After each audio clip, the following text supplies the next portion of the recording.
నిత్యావసర సరుకుల్ని ఇవ్వడం జరుగుతోంది.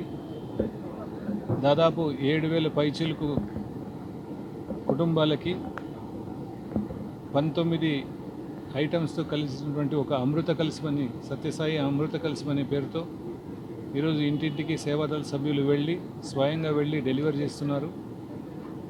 గవర్నమెంట్ తరఫున మాకి 4-5 కాలనీస్ మాకి అప్పచెప్పడం జరిగింది. ఆ కాలనీస్లో ఎటువంటి ఇబ్బంది లేకుండా, ఎటువంటి ప్రాబ్లమ్స్ లేవు. అక్కడికి వెళ్ళి సేవాదళ సభ్యులు అందరూ కూడా మోసుకొని వెళ్ళి ఒక 26 కేజీల ఒక రైస్ బ్యాగ్తో పాటు టోటల్గా 19 ఐటమ్స్, దాంతోపాటు ఒక చీర, అన్నీ కలిపి 20 ఐటమ్స్గా మనం డెలివర్ చేయడం జరుగుతుంది. ఇలాంటి విపత్కర పరిస్థితుల్లో మనమందరూ కూడా మన అక్క చెల్లెళ్ళు, అన్నదమ్ములకు అండగా నిలవాల్సినటువంటి ఈ సమయము.